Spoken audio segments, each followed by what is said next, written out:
देवाय ॐ भगवते वासुदेवाय। ॐ नमो भगवते वासुदेवाय। ॐ अज्ञानतिमिरिनाधस्य ज्ञानाञ्जनशलाकया चक्षुरुन्मिलितं येन तस्मै श्रीगुरुवे नमः। श्रीचैतन्यमनोभीष्टं स्थापितं येन भूतले स्वयं रूप कदा मह्यं ददाति स्वपदान्तिकम्। वन्देऽहं श्रीगुरो श्रीयुतपदकमलं श्रीगुरुं वैष्णवांश्च श्रीरूपं साग्रजातां सहगना रघुनाथामृतं सजीवं साद्वैतं सावधूतं परिजनसहिता कृष्ण चैतन्य देवं श्रीराधा कृष्णपादान् सहगना ललिता श्रीविशाखान्वितांश्च नमो विष्णुपादाय कृष्णपृष्ठाय भूतले श्रीमते भक्तिवेदान्त स्वामिनिति नामिने। नमस्ते सरस्वते देवे गौरवाणी प्रचारिणे निर्विशेष शून्यवादी पाश्चात्य देश तारिणे। नमो नमो विष्णुपादाय कृष्णपृष्ठाय भूतले श्रीमते भक्ति सिद्धांत सरस्वती नामिने। श्रीवार्षभानुवी देवी दायिता कृपाब्दे कृष्ण संबंध विज्ञान दायिने प्रभवे नमः। माधुर्य ज्वला प्रेमाण्य श्री रूपानुगा भक्तिदा श्री गौर करुणा शक्ति विग्रहाय नमस्तुते। श्री नमस्ते गौरवाणी श्री मूर्ते दिन तारिणी रूपानुगा विरुद्ध सिद्धांत दायनंत हरिणे। नमो गौर किशोराय साक्षात् वैराग्य मूर्ते विप्रलंब रतांबोध पदाम्बुजाय ते नमः। नमो भक्ति विनोदाय सच्चिदानंद नामिने गौर शक्ति स्वरूपाय रूपानुगावराय ते वाञ्छाकल्पतरुभ्यश्च कृपा सिन्धुभैव च पतितानां पावनेभ्यो वैष्णवेभ्यो नमो नमः। जय हो श्री कृष्ण चैतन्य प्रभु नित्यानंद श्री अद्वैत गदाधर शिवासादि गौर भक्तवृंद। हरे कृष्णा कृष्ण कृष्णा हरे हरे हरे राम राम राम हरे हरे। हरे कृष्णा कृष्ण कृष्णा हरे हरे हरे राम राम राम हरे हरे। हरे कृष्ण कृष्ण कृष्ण हरे हरे हरे राम राम राम हरे हरे। हरे कृष्णा। आप सभी का हार्दिक अभिनंदन। हरे कृष्ण कृष्ण कृष्ण हरे हरे हरे राम राम हरे हरे। तो हमने नया ग्रंथ शुरू किया उपदेशामृत। तो उपदेशामृत में उपदेशामृत भी श्रीला रूप गोस्वामी पाद द्वारा रचित है। और इसमें कुछ हमारे लिए उपदेश हैं। वो उपदेश क्या है? वो उपदेश हमारे लिए है जो हम अपने हमारी भक्ति को कनिष्ठ से लेकर के उत्तम भक्ति तक का स्तर उत्तम भक्ति का स्तर तक पहुंचाने में ये उपदेश हमें सहायक होते हैं। जिस तरह भक्ति रसामृत सिंधु में हमने रूप गोस्वामी पाद ने एक एक कदम रखने के लिए भक्ति में किस तरह कदम रखना है वो हमें समझाया। और अंततः हमें प्रेमा भक्ति के स्तर तक लेकर के गए। 19वें अध्याय में शुरुआत उन्होंने पाप किंचन बुद्धिया हरि संबंधी वस्तुना, मतलब हम लोग पाप क्यों करते हैं उस चर्चा से शुरू कर करके और अंततः हमें प्रेमा भक्ति के स्तर पर लेकर गए रूप गोस्वामी पाद। वही कार्य इस ग्रंथ में भी करेंगे, लेकिन उपदेशों के माध्यम से। 11 उपदेश हैं रूप गोस्वामी पाद के। ये क्या है? शिल प्रभुपाद की जय। ये रूप गोस्वामी के पाद क्या रूप किस तरह से बटे हुए हैं, पिछले सत्र में हमने चर्चा किया कि ये सभी, ये तीन चार भक्ति, वैदिक भक्ति के साधना भक्ति, भाव भक्ति और प्रेमा भक्ति, अगर ये 11 श्लोकों को आप देखें तो यही भक्ति के अंतर्गत आता है। तो 1 से 3 भक्ति में उन्नति का नींव की स्थापना करेंगे कनिष्ठ कनिष्ठ की स्तर में। यानी कि जब शुरुआत कोई करता है तो 1 से लेकर के 6 अध्याय तक भक्ति रसामृत सिंधु में जो हमने पढ़ा, खासकर 1 से लेकर के 14 तक, ठीक है, वो कार्य करेगा। 1 से लेकर के 3, 4, 1 से लेकर के 8 तक वही कार्य है, और 9 से 11 भाव और प्रेमा भक्ति। तो भक्ति में उन्नति के नींव को स्थापना करेगी पहला 3 श्लोक उपदेश, पहले 3 उपदेश। इसके बाद दूसरे 4 से 6 तक साधु, जो हमने तीसरे और चौथे अध्याय में पढ़ा था भक्ति रसामृत सिंधु में, हमने कितने स्तर के साधु को देखा। साधु कौन होते हैं? जो साधना करता है। ठीक है, हम सभी साधु हैं, हर व्यक्ति साधु है, केवल उसको अपना पहचान करने की आवश्यकता है। ठीक है, नित्य सिद्ध कृष्ण प्रेम साधक कबू ना। ठीक है, तो कृष्ण प्रेम जो है हर एक व्यक्ति में है, जैसे हमने भक्ति रसामृत सिंधु में पढ़ा। ठीक है, हर एक व्यक्ति में ही।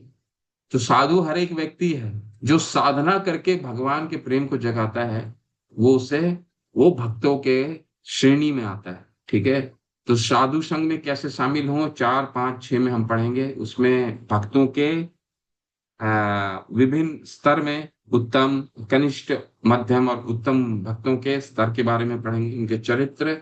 7 और 8 ये 2 श्लोकों में जीव और मन को कृष्ण के नाम जप करने और स्मरण करने में लगाना, यानी कि भाव और प्रेम के स्तर में पहुंचने का विधि। और 9 और 11 भजन के लिए सर्वोत्तम भक्त और सर्वोत्तम स्थान क्या है। ठीक है, तो हमने ये पहला मंत्र शुरू किया था। पहला मंत्र बहुत महत्वपूर्ण है। 1, 2, 3, 4 वैदिक भक्ति के ये जो 4 श्लोक हैं, ये आप सबको स्मरण होने चाहिए, याद होने चाहिए। और यही 4 श्लोक आपके याद करने वाले श्लोक भी हैं भक्ति रसामृत सिंधु में। हालांकि सारे श्लोक महत्वपूर्ण हैं, परंतु ये 4 जो है वो याद करने वाले। वाचो वेगम, मेरे साथ उच्चारण कीजिए, म्यूट में ही रह करके।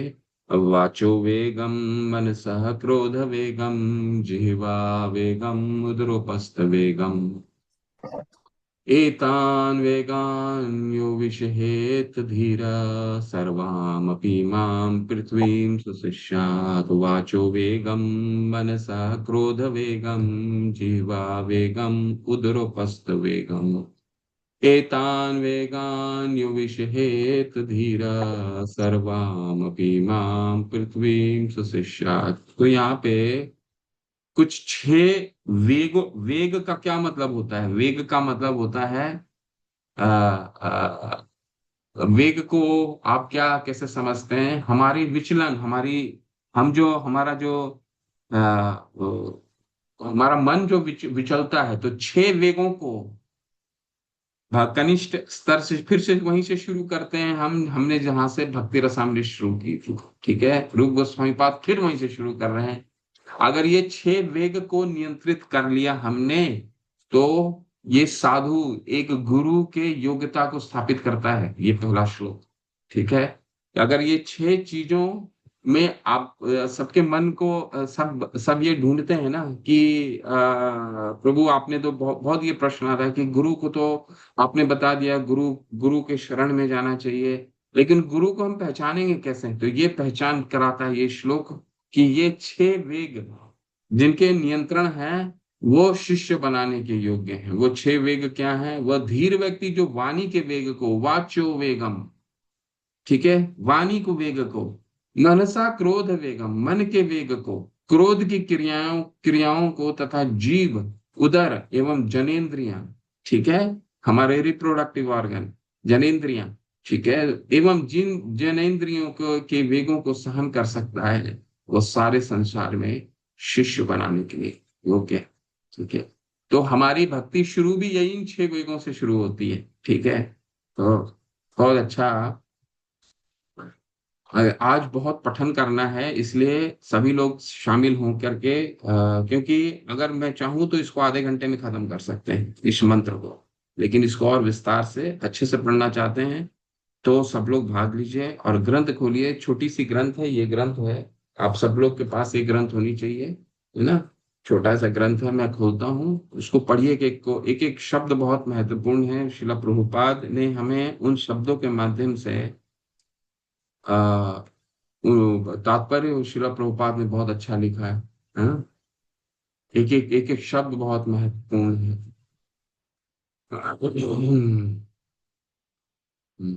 वाचुवेगम मनसा क्रोध वेगम जिह्वा वेगम उदरपस्त वेगम एतान वेगान यो विषहेत धीरा सर्वामपि मां पृथ्वीं शशिष्याद् वाचो वेगं मनसा क्रोधवेगं जिह्वा वेगं उदरपस्थवेगं एतान् वेगान् युविशेत धीरा सर्वान् अपि मां पृथ्वीं प्रशिष्यात्।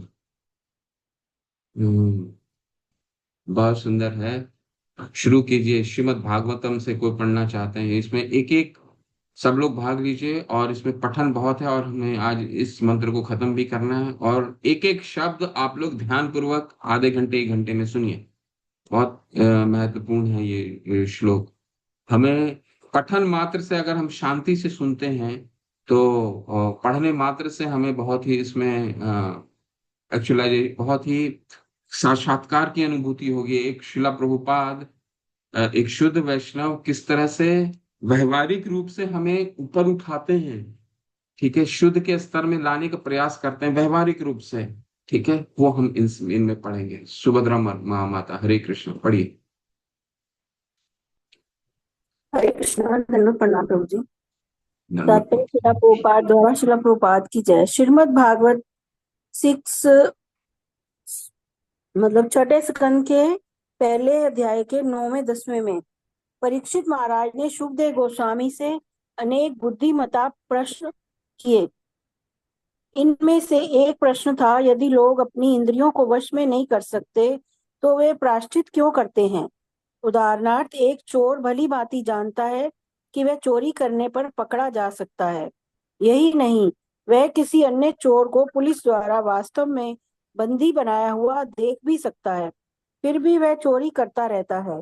सुनकर तथा देखकर अनुभव प्राप्त किया जाता है। जो कम बुद्धिमान होता है वह देखकर अनुभव प्राप्त करता है, और जो अधिक बुद्धिमान है वह सुनकर अनुभव प्राप्त करता है।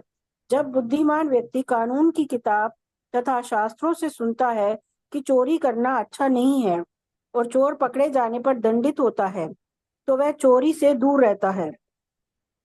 कम बुद्धिमान व्यक्ति हो सकता है पहले पकड़ा जाए और दंडित हो ले, तब जाकर वह यह सीख पाए कि चोरी नहीं करनी चाहिए।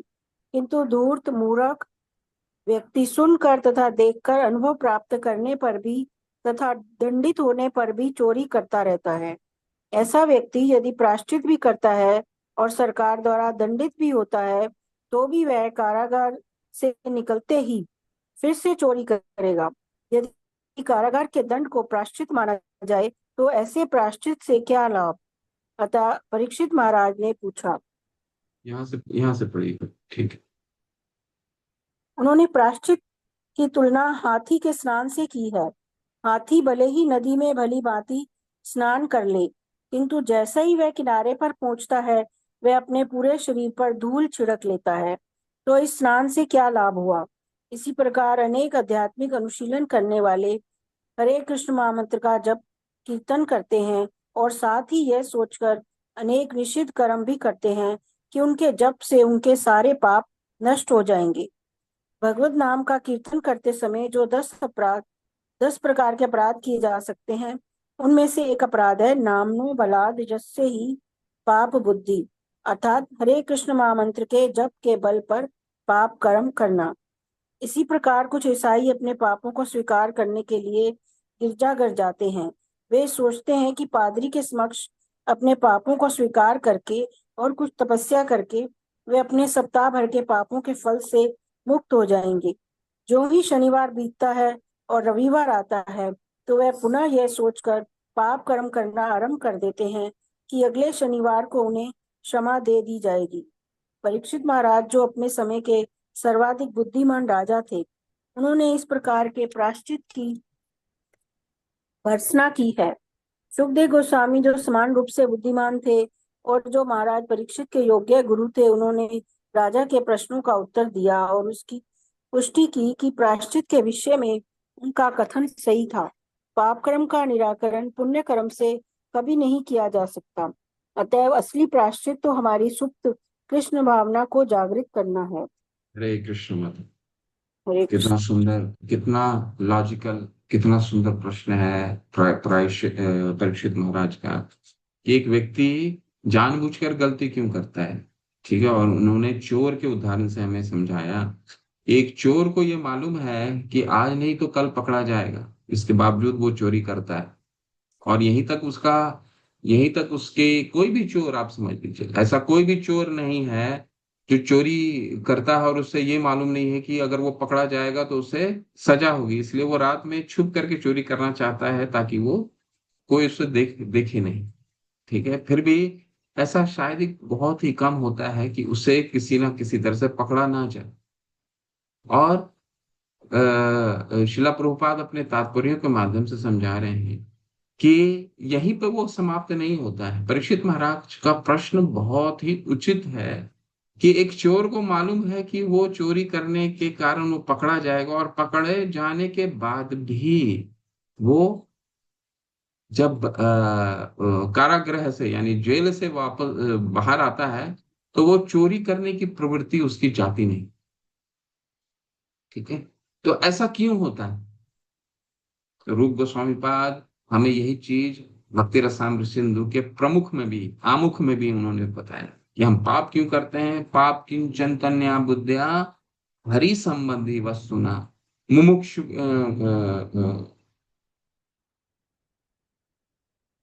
हम पाप इसीलिए करते हैं क्योंकि अज्ञान से, अज्ञान के कारण, अज्ञान के कारण हमारा पाप होता है, और जिसके कारण हमारे प्रारब्ध, ठीक है, प्रारब्ध और अप्रारब्ध जो है संकुचित होते हैं।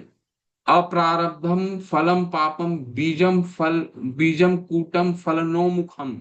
पहला हमने पढ़ा ना, पहला अध्याय में, अप्रारब्धम फलम पापम बीजम कूटन फलनोमुखम।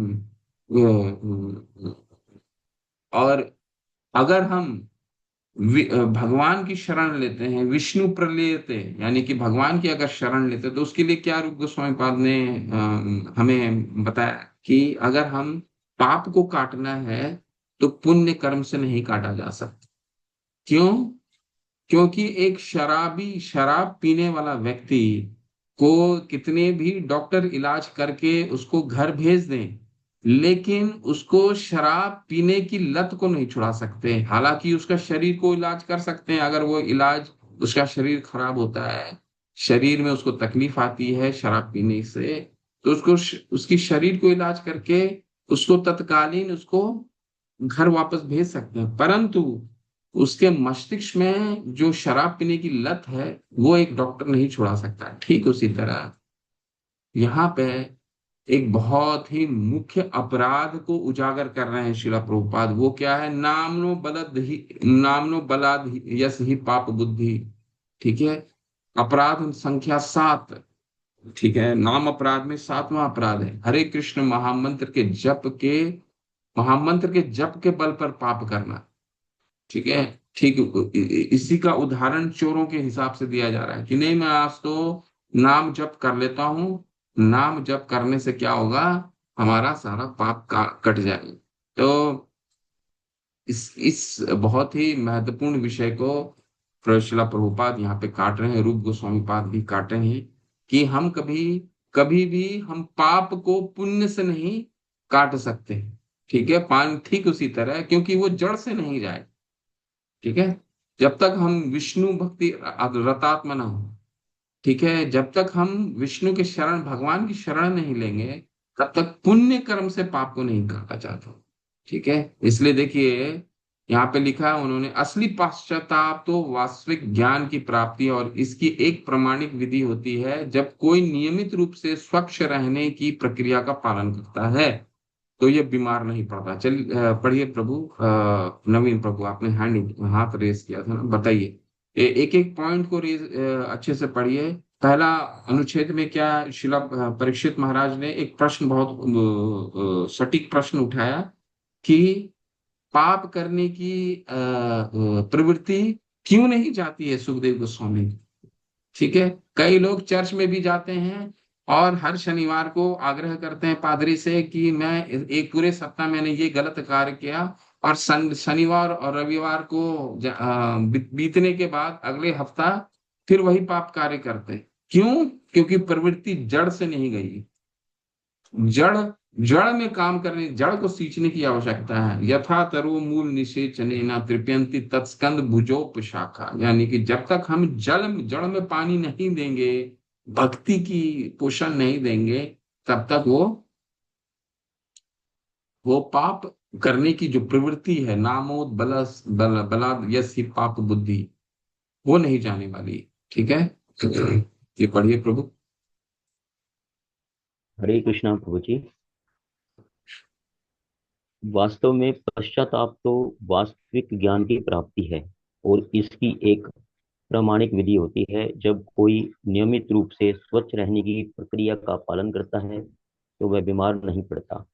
मनुष्य जीवन कुछ निश्चित सिद्धांतों के अनुसार अपने मूल ज्ञान को पुनः जागृत करने के निमित्त होता है। ऐसे नियमित जीवन को तपस्या कहा जाता है।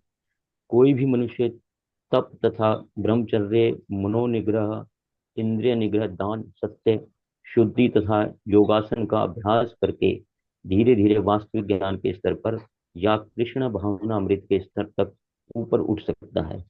किंतु यदि कोई इतना भाग्यशाली हो कि उसे शुद्ध भक्ति की संगति प्राप्त हो सके तो वह सरलता से योग प्रक्रिया द्वारा मन को वश में करने के सभी अभ्यासों का अतिक्रमण केवल कृष्ण भावना अमृत के विधि निषेधों का अनुसरण करके तथा प्रमाणिक आध्यात्मिक गुरु के निर्देशन में परमेश्वर की सेवा में संलग्न रहकर कर सकता है।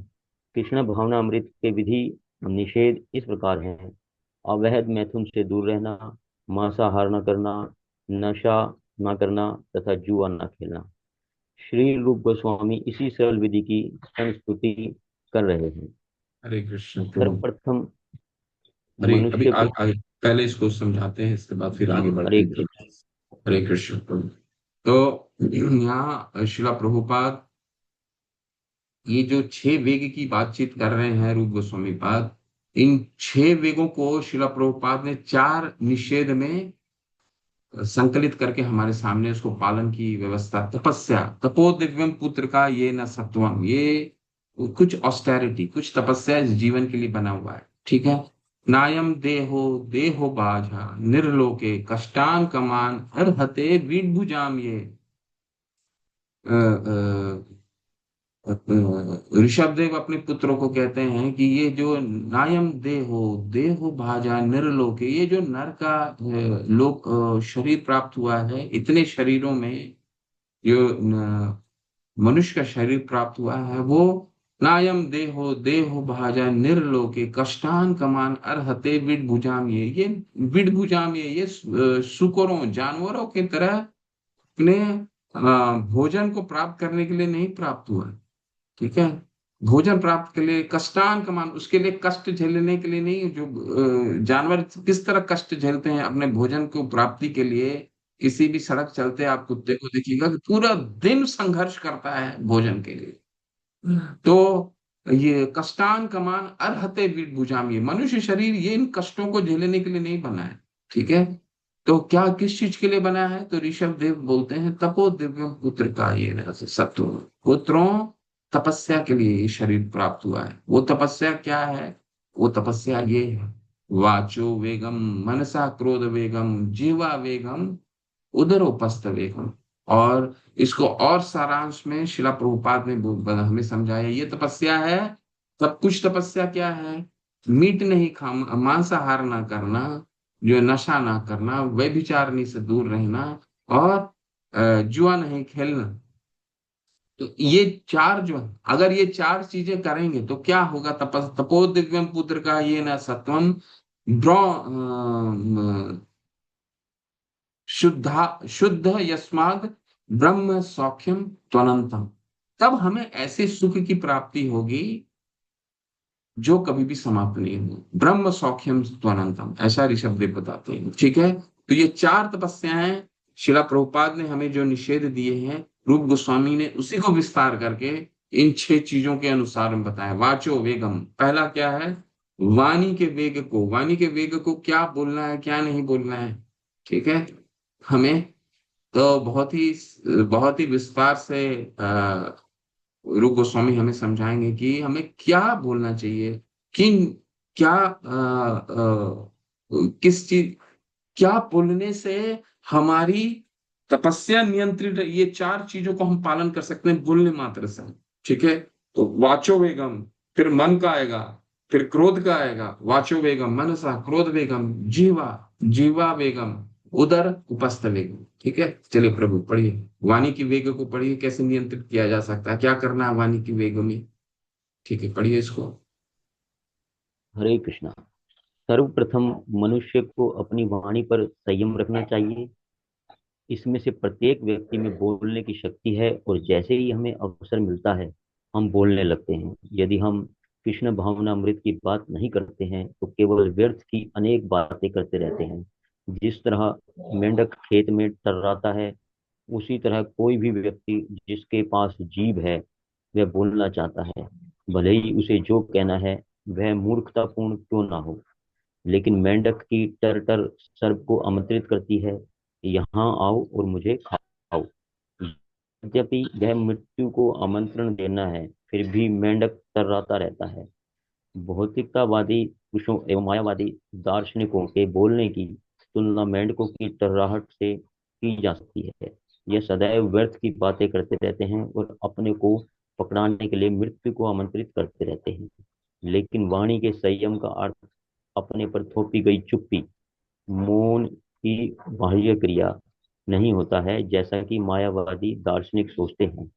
ऐसा मौन कुछ समय तक सहायक प्रतीत हो सकता है, लेकिन अंततः वह विफल हो जाता है।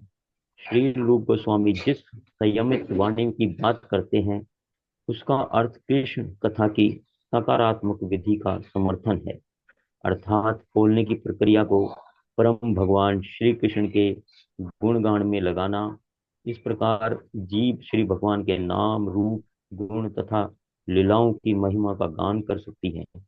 कृष्ण कथा का उपदेशक सदैव मृत्यु के चंगुल से दूर रहता है। वाणी के वेग को संयमित करने की यही महत्ता है। हरे कृष्ण। मनोवेगा। हरे हरे कृष्ण। कृष्ण। तो वाणी की वेग, अगर किसी को स्मरण है, किसी को याद है कि भगवत गीता में हमने वाणी के वेग के बारे में कुछ अध्ययन किया है। वाणी की तपस्या को भगवान ने हमें वाणी की तपस्या को किस तरह नियंत्रित किया जाए, वो भगवत गीता में भगवान ने भी हमें बताया है। क्या है वो? किसी को स्मरण है, किसी को याद है?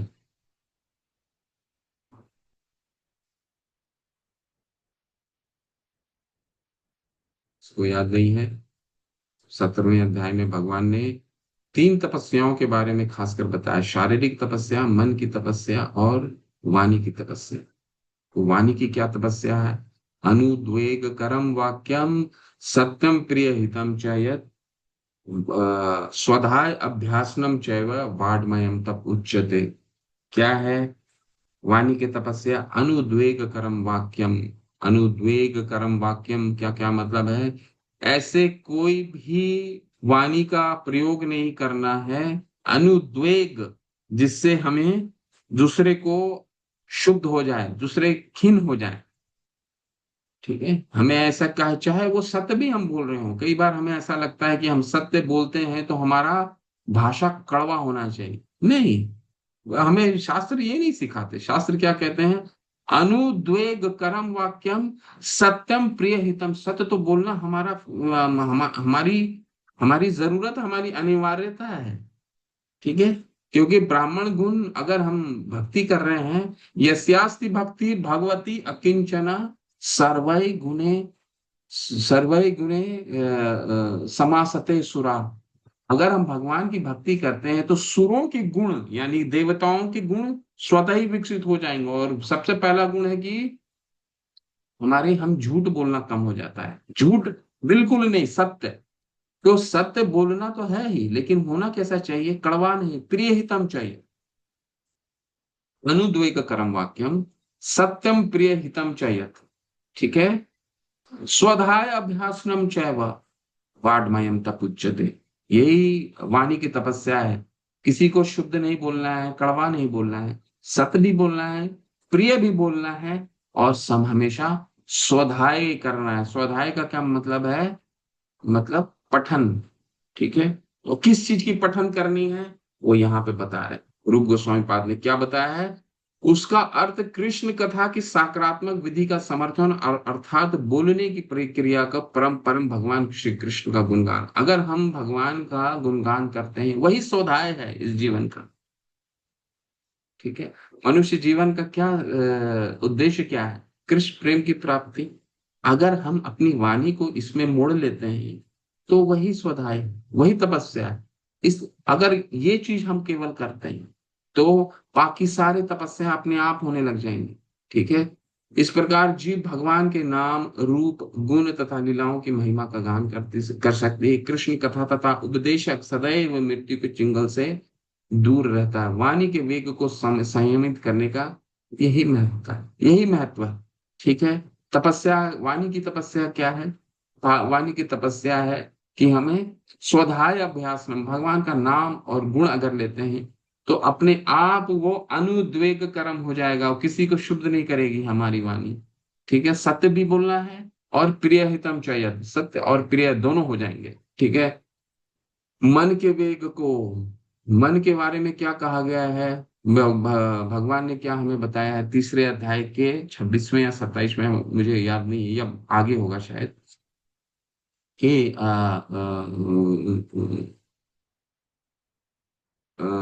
मन के बारे में बताया। मौनम आत्म विनिग्रह 17वें अध्याय में बताया गया है कि मन को किस तरह, किस वेग से हमें मन को कैसे नियंत्रित कर सकते हैं। मन के वेग को नियंत्रित करने का क्या तरीका है, पहले ये पढ़ते हैं, इसके बाद फिर मन के वेग के बारे में चर्चा करेंगे।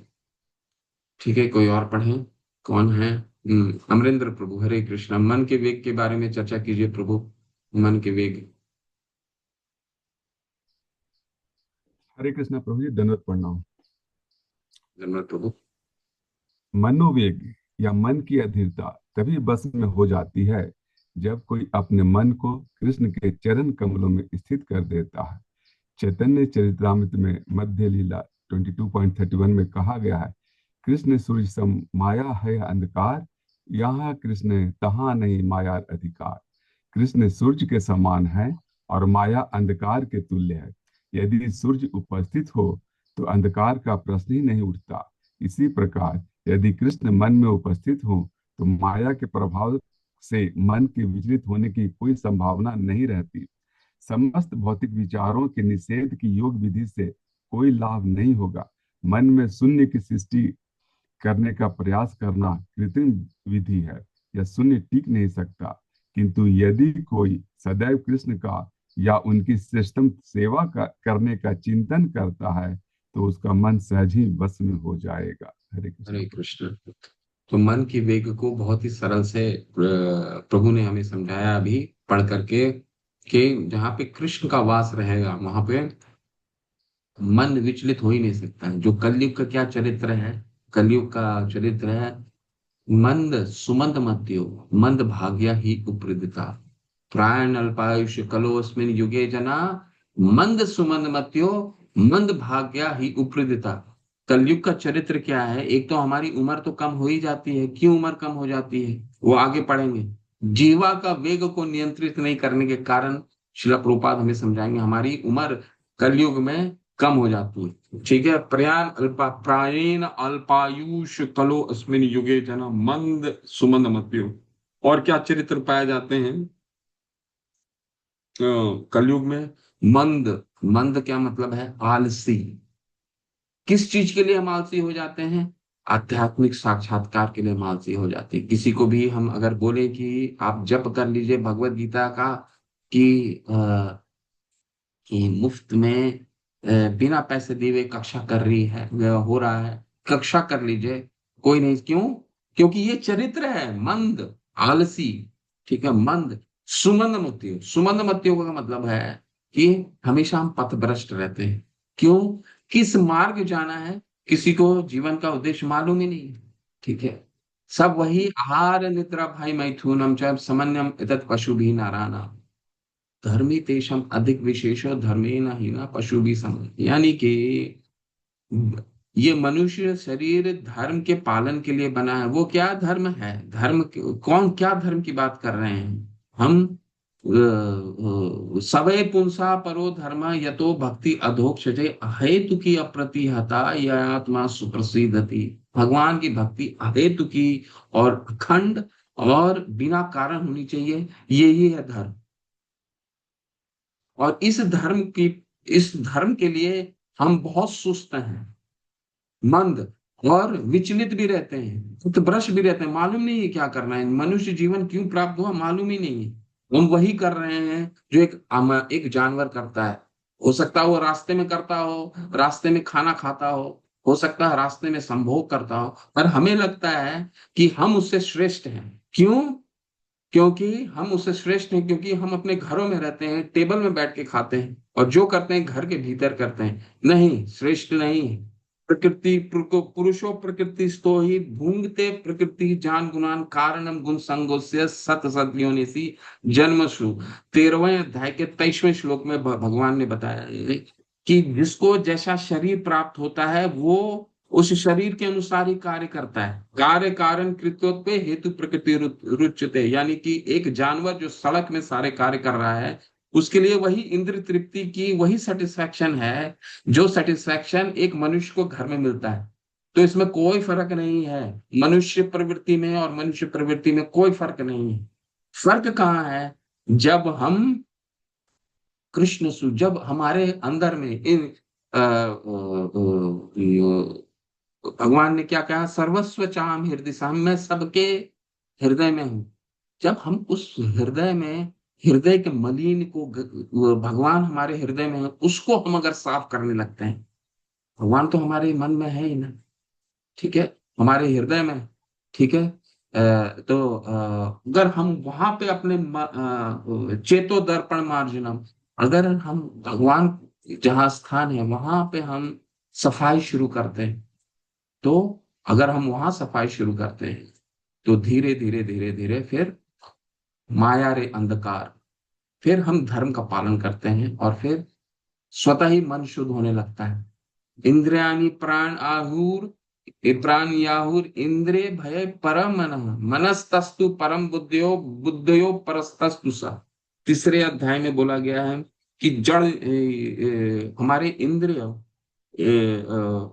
इंद्रियों से श्रेष्ठ मन है।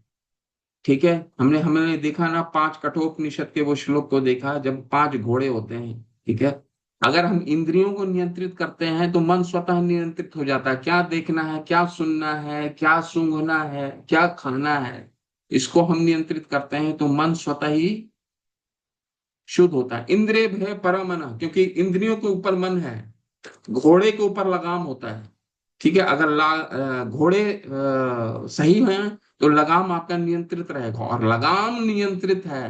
मनस्तस्तु परम बुद्धयो, मन के ऊपर बुद्धि है, तो हमारी बुद्धि हमेशा कृष्ण भावनामृत रहेगी। इसलिए इसीलिए दूसरे अध्याय में भगवान ने कृष्ण भावनामृत को बुद्धि योग भी बोला है।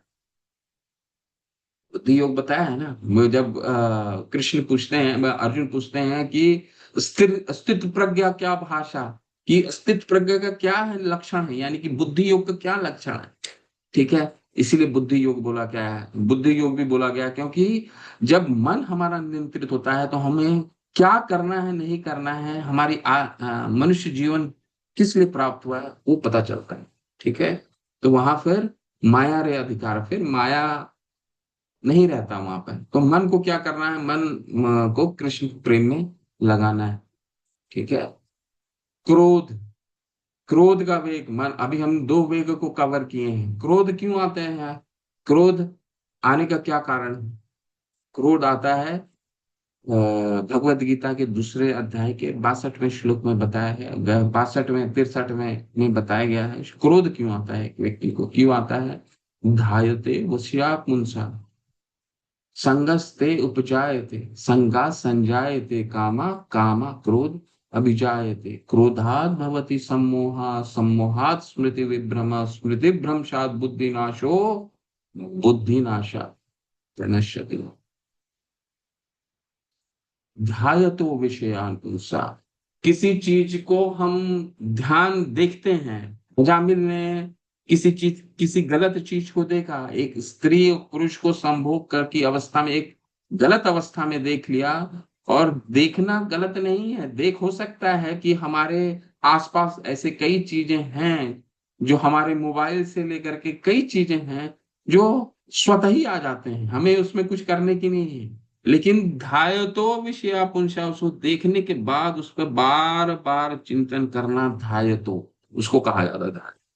अरे वो देख क्या है, वो देख क्या है, वो देख क्या है। ध्यायतो विषयान पुंसा संगस्ते उपजायते संगा संजायते काम।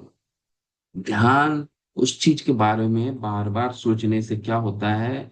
संगा संजायते कामा, काम उत्पन्न होता है। काम उत्पन्न यानी कि उसको करने की प्रवृत्ति होने लग जाती है। अगर एक बार देख करके वहां से हट जाए और अपना मन वहां से हटा लें तो काम बन जाएगा। लेकिन क्या होता है? संगा संजायते कामा, उसको ध्यान देते हैं और उसको दोबारा करने की प्रवृत्ति, जैसे अजामिल को प्रवृत्ति हो गई, वो चीज देखे, घर में गया, विवाहित था, विवाहित होने के बावजूद ध्यान उन चीजों को ही ध्यान करने लग गया जो उसने जंगल में देखा था। और नतीजा क्या निकला? नतीजा निकला कि अपने परिवार को उसने त्यागा, और वो अब वे विचार, वो दूषित महिला से उसने विवाहित किया, विवाह किया, उससे बच्चे हुए और अपने सारा जीवन को पापमय, पाप पूर्ण में लगाया। ठीक उसी तरह अजामिल की कथा, अजामिल आज हर एक व्यक्ति में अजामिल है। ठीक है, हर एक व्यक्ति में हिरण्यकशिपु है, हर एक व्यक्ति में अजामिल है। क्योंकि हम इतने ज्यादा, हमारे पास चीजों का एक्सपोजर है, सोशल मीडिया से लेकर के, टीवी से लेकर के, तो हम जो देखते हैं, ध्यायतो विषयान पुंसा संगस्ते उपजायते संगा संजायते कामा कामा क्रोध अभिजायते। वो चीज, काम उत्पन्न हो गया, काम उत्पन्न होने के बाद वो चीजें जब पूर्ण नहीं होती हैं तो क्रोध उत्पन्न होता है। इसी कारण क्रोध होता है। ठीक है, क्रोधात भवति सम्मोहा, क्रोध उत्पन्न होने से क्या होता है? हम सम्मोहित हो जाते हैं। क्रोधात भवति सम्मोहा सम्मोहात क्रोधात भवति सम्मोहात सम्मोहात स्मृति विभ्रमा स्मृति भ्रंशात बुद्धिनाश बुद्धिनाशा। सोचने सम्मोह, जैसी सम्मोहित हो गए तो हमारी बुद्धि नाश हो जाती है, क्या करना है क्या नहीं करना है सब नष्ट हो जाता है। तो क्रोध, तो क्या करें? तो क्रोध करना बंद कर दे? नहीं, तो भगवान ने तो क्रोध करना सिखाया है ना। देखिए, क्रोध भी हमारा नहीं है, हमारा इस शरीर में ऐसा कुछ भी नहीं है जो हमारा है। क्रोध भी तो भगवान ने करना सिखाया ना। नरसिंह देव ने क्रोध किया ना, इतना क्रोध किया कि ब्रह्मा से लेकर के सारे देवता विचलित हो गए। और प्रहलाद महाराज को उन्होंने बोला कि मुझसे तो नहीं होगा, आप जाओ। तो यहाँ पे क्रोध हम कम नहीं कर सकते हैं, क्योंकि ये तो हमारी प्रवृत्ति है। रूप देखिए, मनुष्य को यहाँ पे क्या बता रहे हैं, और कोई पढ़िए देखिए, शिला प्रभुपाद ने क्रोध को, हाँ चलिए ये पढ़िए। क्रोध को हम रोक नहीं सकते हैं, तो क्रोध को क्या करना है? क्रोध को क्या कर सकते हैं? इंद्र सिंह अधिकारी प्रभु पढ़िए, क्रोध क्या कर सकते हैं? पढ़िए, इंद्र सिंह अधिकारी प्रभु। अरे प्रभु जी, हरे कृष्ण प्रभु। क्रोध को नहीं रोका जा सकता, लेकिन उसे उसे ढंग से काम में लाया जा सकता है। हनुमान जी ने क्रोधावस्था में ही लंका में आग लगा दी थी। एक नंबर से आवाज नहीं आ रहा है। हरे कृष्णा प्रभु पढ़िए। हाँ, फिर भी वो क्रोध भगवान को राम। रोका नहीं जा सकता, लेकिन फिर भी भगवान रामचंद्र ने बड़े भक्त के रूप में पूजे जाते हैं। उनका अर्थ यह है कि उन्होंने क्रोध को सही उपयोग किया। अर्जुन अर्जुन उनसे दूसरे उदाहरण है। ये युद्ध नहीं चाहते थे, लेकिन कृष्ण ने उन्हें क्रोध को यह कहकर उकसाया, तुम्हें युद्ध करना होगा। बिना क्रोध के युद्ध करना संभव नहीं है, किंतु जब क्रोध का उपयोग भगवान की सेवा में किया जाता है तो वह क्रोध वश में हो जाता है। बस। तो क्रोध को बहुत नियंत्रित करना, देखिए ये शिला प्रभुपाद ने भक्त शिरोमणि हनुमान जी का उदाहरण प्रस्तुत किया है अभी। अर्जुन जैसे गुणाकेश का उदाहरण है। तो हम इस स्तर में नहीं हैं कि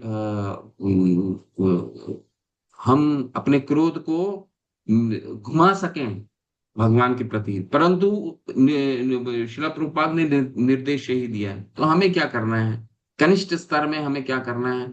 हमें जैसे हमें क्रोध आता है तो आचार्यगण बताते हैं हमें हरि का नाम का जप करना है, वहां से निकल जाना है, हरि का नाम का जप करना है। जब तक देखिए हमारे हमारे पास दो अवस्थाएं हैं, ठीक है। एक हमारा प्रारब्ध है जिसको हम रोक नहीं सकते, ठीक है। हमारे पूर्व कर्म, संचित कर्मों का प्रारब्ध हमारा रहेगा, ठीक है। तो जिसको किसी में पूर्व संचित कर्मों का प्रारब्ध है, परंतु भगवान ने हमें कुछ स्वतंत्रता दी है। उस स्वतंत्रता का सदुपयोग हमें कैसे करना है वो हमारे पे निर्भर करता है, ठीक है। तो भगवान ने बहुत अच्छे से समझाया है, ध्याय तो विषयान पुंसा, किसी चीज पे हमें ध्यान लगाने की आवश्यकता जो कामुक करती है, जो हमारे काम को उत्पन्न करती है, उसको कम कर देना है, ठीक है। जीव की अवस्था, तो हमने तीन चीजें पढ़ लिया। कौन कौन से तीन चीजें पे पढ़ा है? बोलने की वेग को नियंत्रित कैसे करना है, मन की वेग को कैसे नियंत्रित करना है, और क्रोध के वेग को नियंत्रित करने का बस क्या तरीका है कि हमें ध्याय तो विषयान पुंसा, किसी चीज पे ज्यादा ध्यान नहीं देना है जो हमारे काम को उत्पन्न करता, ठीक है। क्योंकि काम नहीं होने के कारण भगवान ने बताया क्रोध उत्पन्न होता है। जिह्वा का वेग तो क्या क्या तरीका है? तो भगवान ने तो, हम तो रूप गोस्वामी पाद का पढ़ चुके हैं, क्या है? अतः श्री कृष्ण नामादि न भवेद ग्राह्य इंद्रिय सेवोन्मुखे ही जिह्वादो स्वयं एवं श्रुति यदः। दो कार्य करने हैं जीव के, शुरुआती यहीं से होती है। क्या है? अगर शुरुआत यही है, क्या है कार्य? जीवा का दो कार्य क्या है कि हमें अतः श्री कृष्ण नामादि न भवेद ग्राह्य इंद्रिय सेवोन्मुखे ही जीवा, दो कार्य में लगाना है। पहला, इसको भगवान का नाम उच्चारण करने में लगाना, और भगवान का प्रसाद ग्रहण करने में लगाना, और इसको कोई कार्य में लगाना ही नहीं, ठीक है। तो ये बता रहे हैं, चलिए पढ़िए। कोई और पढ़े। कृष्ण जी, यहाँ तक जीव का विवेक का प्रश्न है। हम सभी अनुभव करते हैं कि जीव सदा स्वादिष्ट व्यंजन चखना चाहता है। सामान्यतः तो हमें जीव को उसकी इच्छित भोजन नहीं करने देना चाहिए, लेकिन प्रसाद प्रदान करके उससे वश में रखना चाहिए। भक्त का भाव तो यह होता है कि वह तभी खाएगा जब भगवान श्री कृष्ण उसे प्रसाद देंगे। जीव के वेग को वश में करने का सही उपाय है, मनुष्य को चाहिए कि नित्य समय पर प्रसाद ग्रहण करें और होटलों या मिठाइयों की दुकानों में मात्र अपने जीभ या पेट की इच्छा पूर्ति के लिए भोजन ना करें। यदि हम केवल प्रसाद ग्रहण करने के नियम पर टिके रहें तो उदर तथा जीभ का वेग हमारे वश में हो सकते हैं।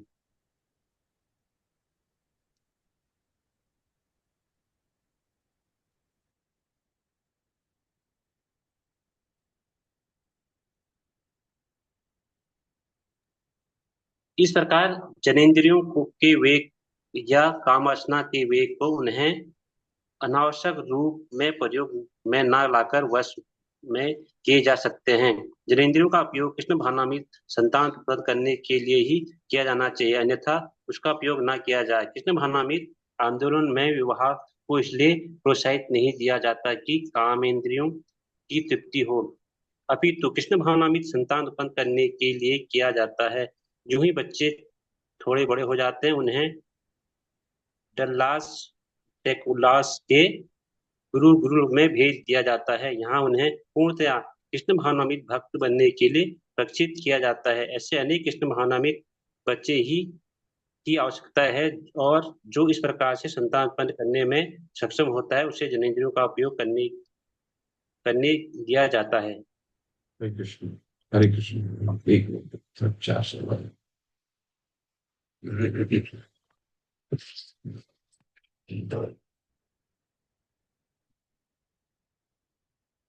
तो यहाँ क्या चर्चा हो रहा है कि केवल एक चीज, एक इंद्रियों को हमने नियंत्रित कर लिया तो तीन इंद्रियां एक साथ नियंत्रित हो जाती हैं। बहुत ही शिला प्रभुपाद बहुत अच्छे से समझा रहे हैं कि क्या बता रहे हैं।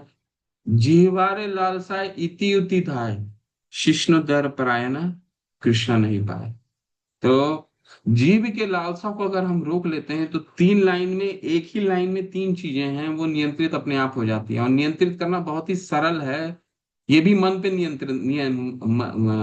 मन को नियंत्रित करने की बात है। वो क्या है? अगर जीवा का वेग, अगर केवल कृष्ण प्रसाद खाएं आप, ठीक है, कृष्ण प्रसाद खाएं सुबह से शाम, कृष्ण के अलावा कोई भी अर्पित, बिना उनका अर्पित किया हुआ, चाहे वो शाकाहारी भोजन ही क्यों ना हो, हमें बिना कृष्ण को अर्पित किया हुआ जहां तक कोशिश हो, अगर घर में है नहीं खाना है, ठीक है, तो अगर वो हम करते हैं तो शिष्णोत्तर परायण, तो ये तीन चीजें अपने आप नियंत्रित हो जाएंगी। क्या है? उदर के वेग को, और उदर यानी कि हमारी आज की तारीख में जितनी बीमारियां होती हैं उदर के उदर से संबंधित, यानी कि पेट से संबंधित, वो हमारी जीवा के कारण ही होती है। वो किसी भी आप चिकित्सा मेडिकल साइंस से जो जुड़े हुए हैं उनसे पूछ लें, जीवा के कारण ही ज्यादातर बीमारी हमारी उदर के। तो अगर हम जीवा को नियंत्रित करते हैं तो उदर स्वतः ही नियंत्रित हो जाती है। और अगर उदर नियंत्रित है तो हमारी जनेंद्रिया भी नियंत्रित हो जाती है। तीसरे अध्याय में पढ़ा है ना, आहार शुद्धो सत्वम शुद्धि, सत्वम शुद्धो ध्रुवा स्मृति। ठीक है, हमारी कॉन्शियस, एक्चुअली जो कॉन्शियस है ना, हमारी जो चेतना है वो शुद्ध होता है। प्रसाद कोई साधारण चीज नहीं है, भगवान की कृपा है।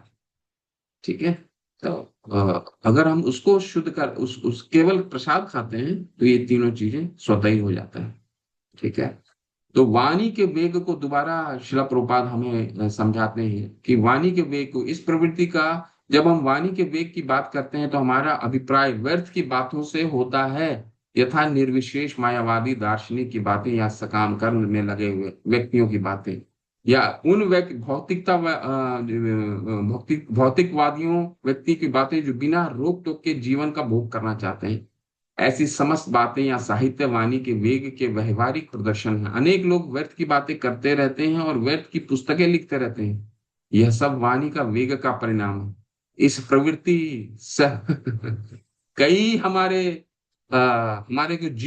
जीवन को सुधारने के लिए कई किताबें लिखी जाती हैं। 7 हैबिट ऑफ सक्सेसफुल पीपल, ऐसे करके कई किताबें लिखी जाती हैं। लेकिन ये सब क्या है? शिला प्रभुपाद हमें बताते हैं, सब वाणी का वेग का परिणाम है। हमें भागवत क्या बताता है वाणी के वेग, इन सब ग्रंथों के बारे में जो वाणी के वेग से उत्पन्न होते हैं। यच्चित् चित्र पदम हरेर यशो जगत पवित्रम प्रगणित कर चित तदवायसम तीर्थम मुष्यन्ति मानसा न यत्र हंसा निर्मंति शिक्षाया। बहुत सुंदर श्लोक है ये, कि अगर न यत चित्र पदम हरेर यशो, कितना भी अच्छा ग्रंथ लिखा हो, किताब अच्छी लिखी हो, 7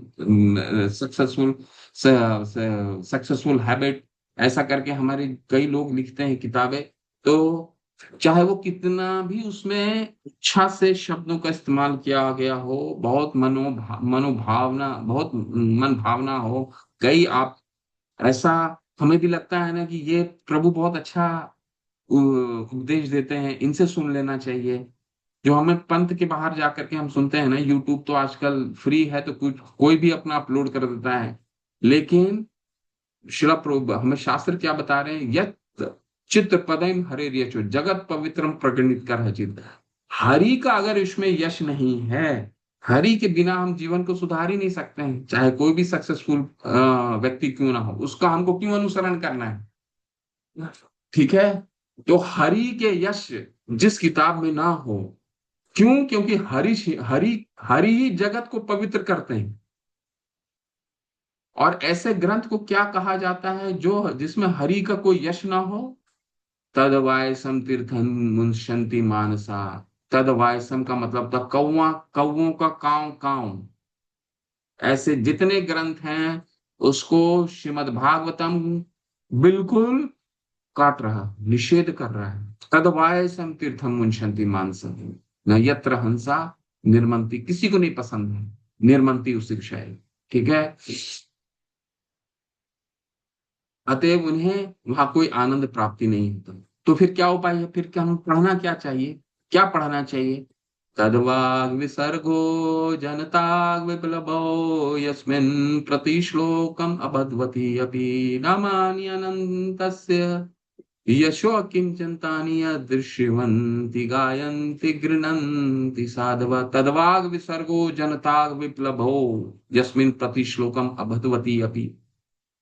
कि हमें तद्वाग विसर्गो कि ऐसा साहित्य जो जिसमें हो सकता है बहुत स्पेलिंग मिस्टेक हो सकता है बहुत त्रुटियां हो सकता है वो उसमें वो व्याकरण ना हो सकता है जो बोलने वाला व्यक्ति हो उसमें वो बोलने की वाग चातुर्य ना हो। लेकिन यस्मिन प्रति श्लोकम अबधवती हो सकता है उनके श्लोकों में उच्चारण करने में बहुत त्रुटि हो, बहुत त्रुटियां हो, श्लोक ठीक से नहीं पढ़ पाते हैं, श्लोक का उच्चारण संस्कृत नहीं आता है। लेकिन भागवत क्या कह रहा है? भागवत धर्म क्या है? नामानि अनंतस्य यशो अकिंचनतानियत। लेकिन अगर उनके गान में भगवान का यशोगान छुपा है, यशोगान कर रहे हैं वो, तो ऐसे शिन्वन्ति गायन्ति गृह्णन्ति साधवा, ऐसे लोगों को साधु लोग सुनना पसंद करते हैं। शिन्वन्ति गायन्ति गृह्णन्ति साधु। ठीक है। तो हमें क्या नहीं सुनना है, क्या सुनना है? ये वाणी के चातुर्य से। ईश्वरपुरी महाशय कौन थे? चैतन्य महाप्रभु के गुरु। चैतन्य महाप्रभु के गुरु थे, लेकिन चैतन्य महाप्रभु ने उनको, क्योंकि नर लीला में थे, भक्त के लीला कर रहे थे, उन्होंने अपना इनको गुरु बनाया था। लेकिन ईश्वरपुरी चैतन्य महाप्रभु को पहली बार देखते ही उनको समझ गए थे कि कोई दिव्य है, ये दिव्य है, पुरुष है। तो उन्होंने एक ग्रंथ लिखा था, कृष्ण लीलामृत, ईश्वरपुरी। तो कृष्ण लीलामृत लिखा था, तो कृष्ण लीलामृत दिखाने के लिए लेके आए, चैतन्य महाप्रभु को दिखाने के लिए लेके आए कि बताइए आज यही रुकते हैं, बाकी का कौन कितने बच गया है, कल के सत्र में इसको खत्म करके हम अगले समय जाएंगे। तो ये कथा से समाप्त करते हैं। तो ईश्वरपुरी लेकर के जाते हैं कृष्ण लीलामृत दिखाने के लिए चैतन्य महाप्रभु को। चैतन्य महाप्रभु फिर बोलते हैं कि प्रभु आप बताइए इसमें क्या त्रुटियां हैं, थोड़ा त्रुटि, क्योंकि आप तो व्याकरण के पंडित हैं, निमाई पंडित थे ना, निमाई पंडित, व्याकरण और संस्कृत के तो पंडित थे चैतन्य महाप्रभु। तो आप इसमें क्या क्या त्रुटि है वो निकालिए और इसको ठीक करिए। तो भगवान क्या बोलते हैं, महाप्रभु क्या बोलते हैं कि मूर्खो वदति विष्णाय, मूर्खो वदति विष्णाय, धीर वदति विष्णवे, उभयों ते समम पुण्यम भावग्राही जनार्दन। बोलते हैं चैतन्य महाप्रभु कि मूर्खो वदति विष्णये, विष्णा मूर्खो वदति विष्णाय। जब हम 12 मंत्र करते हैं तो क्या करते हैं, हमारा अपने दाहिने पेट के दाहिने साइड क्या करते हैं, विष्णवे करते हैं ना, ओम केशवाय नमः, नारायणाय नमः, माधवाय नमः, गोविंदाय नमः, विष्णवे नमः। लेकिन कोई मूर्ख अगर विष्णवे के जगह विष्णाय बोलता है, मूर्खो वदति विष्णाय, और कोई विद्वान धीर वदति विष्णवे, और कोई भी विद्वान अगर उसी शब्द को विष्णवे कहता है, तो क्या दोनों में फर्क है? उभयोम ते समम पुण्यम, दोनों का एक ही पुण्य प्राप्ति होता है। क्यों ऐसा? दोनों में क्यों ऐसा एक ही प्राप्ति है? देखिए, क्योंकि भगवान क्या है? भावग्राही जनार्दन। भगवान हमारा प्रेम देखते हैं, भगवान हमारा व्याकरण नहीं देखते, भगवान कौन क्या बोल रहा है वो नहीं देखते। कोई विष्णाए, अगर विष्णाए में वही प्रेम छुपा है जो विष्णुए में है। भगवान क्या है? भावग्राही जनार्दन। इसीलिए क्या करना है हमें? क्या वाणी सुननी है? सिर्फ वो वाणी सुननी है जहां पे केवल भक्तों की वाणी होती है। हमें वाक चातुर्य, जो बोलने में बहुत ही चतुर्य है, उनमें वैसी वाणी नहीं सुननी है। यही भागवत धर्म है। ठीक है। अगर हम ये वाणी की तपस्या करते हैं, केवल उनकी सुनते हैं, देखिए बहुत ही सरल चीजें हैं, करना बहुत कठिन है। ठीक है। यूट्यूब में आज के तारीख में बहुत लोग अपने वीडियो अपलोड करते हैं, चाहे वो हो सकते हैं डिवोटी हो। क्योंकि कनिष्ठ स्तर में, ये मैं पहले कई बार कर चुका हूं, कनिष्ठ स्तर में कोई कितना शुद्ध है, क्योंकि हमें हमें क्या करना है? अपने हृदय इंद्रियों को शुद्ध करना है। तो इंद्रियों को शुद्ध कैसे कर सकते हैं? किसी शुद्ध व्यक्ति से सुनकर ही शुद्ध कर सकते हैं। ठीक है। तो सारे हो सकता है इस्कॉन में मुझ जैसा कई व्यक्ति बोलते हों जो शुद्ध ना हो, तो हमें क्या करना है? हमें वह वैसे शुद्ध आत्मा की सुननी है, जिससे हमारा सूक्ष्म तत्व शुद्ध हो सके, इंद्रियां शुद्ध हो सके। ठीक है। चाहे वो त्रुटि भरा ही हो। तद्वाग विसर्गो जनताग विप्लवो यस्मिन् प्रति श्लोकम अभद्वती अपि नामानि अनंत से यशो किंचन तान्यत् शिन्वन्ति गायन्ति गृहंती साधुवत साधुवत। भागवत धर्म यही है। ठीक है। शिन्वताम स्वकथा कृष्णा पुण्य शर्वन कीर्तनात् हृदंतस्तो हि अभद्राणि विदनुति सुहित सताम नष्ट प्रायेषु अभद्रेषु नित्यं भागवत सेवया भगवते उत्तमा श्लोके भक्तिर्भवति नैष्ठकी तदा रजस्तमो भावः कामालोभादयाश्चये चेत इतरनाविद्धं स्थितं सत्त्वे प्रसीदति एवं प्रसन्न मनसो भगवद भक्ति योगता भगवत तत्व विज्ञानम मुक्त संगस्य जायते भिदते हृदय ग्रंथि छिन्दन्ते सर्व संशया क्षीयन्ते च यस कर्माणि दृष्टेवात्मनीश्वरे। जब तक हम शुद्ध आत्मा से नहीं सुनेंगे, शिला प्रभुपाद की वाणी नहीं सुनेंगे, उनके शिष्यों को नहीं सुनेंगे, तब तक शिन्वताम स्वकथा कृष्णा पुण्य श्रवण कीर्तना हृदंत ही अभद्राणी, तब तक हमारी ये अनर्थ निवृत्ति नहीं होने वाले। ठीक है। तो वाणी की तपस्या क्या है? केवल और केवल हमें शुद्ध आत्माओं से ही सुनना है। और जब हमारा स्तर ऊपर की ओर हो जाए, तो फिर हमें खुद ही समझ में आ जाता है कि हमें किनकी सुनना है, किनकी नहीं सुननी। ठीक है। तो जब तक हम कनिष्ठ स्तर में हैं, केवल और केवल शिला प्रभुपाद और उनके शिष्यों को जितना हम सुने, वो उतना ही हमारे लिए, हमारी अनर्थ निवृत्ति उतनी घटेगी। ठीक है।